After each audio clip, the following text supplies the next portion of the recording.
Mbak Ya, Dapati. terima kasih Anda masih bergabung bersama kami di Market Review dan masih berbincang bersama Ibu Indriarti, beliau adalah Direktur Utama PT Trimitra Prawara Goldland Tbk dengan kode saham ATAP ATAP yang hari ini sudah melakukan IPO begitu ya. Baik, Bu Indri, tadi kita sempat membahas mengenai apa yang sebetulnya membuat perusahaan tetap konsisten untuk kemudian mengcater sektor properti karena secara potensi masih sangat besar, demand-nya juga masih sangat besar. Di Jawa Barat merupakan sebuah market yang Anda garap sejauh ini karena secara demand pun di Jawa Barat paling banyak.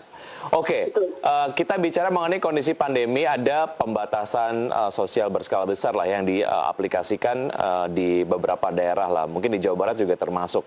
Ada pengurangan jumlah kerja yang tadinya masuk kantor 100%, kemudian dikurangi lah. Itu kemudian tergantung bagaimana kebijakan perusahaan masing-masing. Nah, ketika ada pengurangan dalam hal jumlah kerja, ini juga kan mempengaruhi jumlah karyawan yang melakukan pelayanan kepada konsumen, Bu Indri. Nah, bagaimana sebetulnya pada saat pandemi ini perusahaan tetap memberikan layanan yang tetap maksimal kepada konsumen? Iya. Sebenarnya secara umum, alhamdulillah kami tidak banyak melakukan pemutusan hubungan kerja karena adanya faktor pandemi ini. Itu yang pertama. Yang kedua adalah bahwa untuk melayani konsumen kami sudah mempunyai satu sistem namanya customer care management, di mana di situ sudah bisa tercover semua kebutuhan klien kami, dan itu by system. Jadi walaupun misalnya dimanapun teman-teman berada, itu bisa saling berkoordinasi. Misalnya masuk penjualan, kemudian bisa di by transfer, kemudian bisa langsung proses bisnisnya itu lebih banyak ke digital. Udah kita buatkan seperti itu. Walaupun masih membutuhkan banyak penyempurnaan ke depannya, tapi itu kita sudah mulai, Pak. Baik, ya. Secara segmen properti yang Anda garap, tadi Anda sudah sampaikan mengenai MBR ya?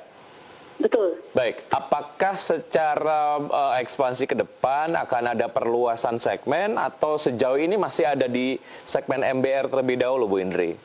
Ya, jadi saya agak luruskan Mas Wiki bahwa sebenarnya kami itu menggarap sektor residensial, properti khususnya adalah residensial, dalam hal ini pertokoan juga ada. Baik. Kemudian perumahan, tapi dan komersial. Perumahan dalam hal ini komersial dan segmen KPR bersubsidi. Tapi memang fokus utama perusahaan itu adalah kepada segmen KPR bersubsidinya.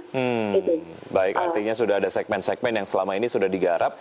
Tinggal kemudian nanti disesuaikan saja fokusnya setiap tahun akan seperti apa. Tapi sejauh ini ada yang KPR bersubsidi.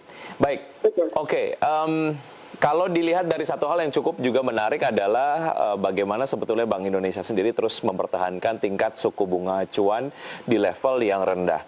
Sejauh mana ini sebetulnya juga dilihat sebagai satu hal yang cukup menarik untuk perusahaan, Bu Indri, untuk terus melakukan penetrasi di pasar properti yang Anda garap. Betul. Jadi penurunan suku bunga BI yang trennya terus menurun, relatif menurun ya, itu tentunya menjadi salah satu stimulus yang paling besar karena akan mempengaruhi terhadap suku bunga perbankan. Nah, kalau misalnya suku bunga perbankan turun, itu otomatis kan bisa mempermudah teman-teman konsumen untuk bisa memiliki rumah dari sisi angsuran. Jadi saya melihat bahwa itu adalah kebijakan yang sangat mendukung dan sangat supporting. Baik, beberapa kali kemudian Bank Indonesia menurunkan suku bunga acuan ke level yang ya tetap berada di tren yang rendah gitu. Secara tren seperti apa sih, Bu Indri, dari permintaan konsumen sendiri kepada segmen perumahan atau residensial yang Anda garap? Artinya gini, ketika dibandingkanlah ada satu tren suku bunga yang kemudian masih belum turun dibandingkan dengan demand pada saat Bank Indonesia menurunkan tingkat suku bunganya.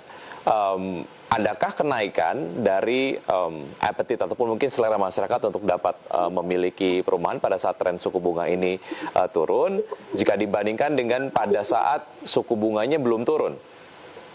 Iya, itu lebih kepada hunian komersil mungkin Mas Wika. Karena kan ingat bahwa kami lebih banyak hampir sekitar 80% ya, itu berfokus kepada KPR subsidi, KPR bersubsidi. Sehingga di mana ada subsidi pemerintah di dalam angsurannya, sehingga itu relatif lebih tidak menjadi masalah bagi konsumen.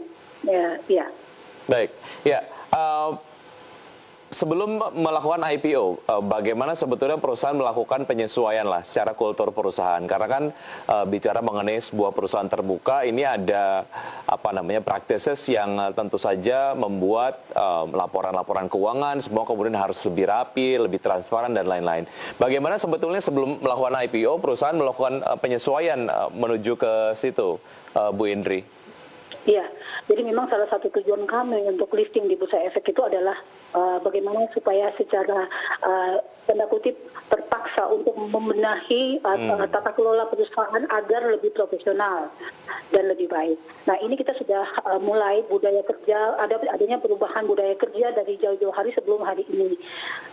Kemudian tentunya salah satunya adalah pembenahan SDM, kemudian perbaikan atau efisiensi proses bisnis yang lebih maksimal.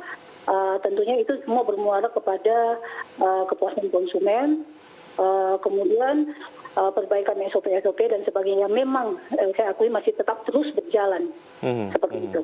Baik, Anda tadi menyebutkan satu segmen yang Anda cater adalah KPR bersubsidi. Subsidi-subsidi apa saja yang kemudian ditawarkan kepada masyarakat sehingga ini menjadi satu hal yang cukup menarik juga untuk market yang Anda tuju? Iya, jadi dalam hal ini pemerintah memberikan banyak ada beberapa segmen, contohnya misalnya yang disebutkan itu adalah selisih suku bunga, kemudian atau selisih margin, kemudian BP2BP, itu. Kemudian ada juga beberapa kebijakan pemerintah yang berupa pajak. Kalau di KPR bersubsidi perlu diketahui bahwa tidak ada PPN di situ. Kemudian PPh hanya 1%. Seperti itu, Mas. Jadi memang kalau saya bisa bilang bahwa keberpihakan pemerintah terhadap sektor properti ini sudah sangat bagus. Apalagi ke depan ini backlog perumahan itu sampai 11,4 juta orang yang belum memiliki rumah. Itu data dari Kementerian PUPR. Baik. Dan itu kemudian setiap pemain di industri properti berlomba untuk mendapatkan kue bisnis itu, begitu ya. Baik, betul. Bu Indri, kita masih ada satu segmen, kita akan lanjutkan usaha jeda berikut ini. Dan pemirsa tetap di Market Review, usaha jeda kami akan segera kembali.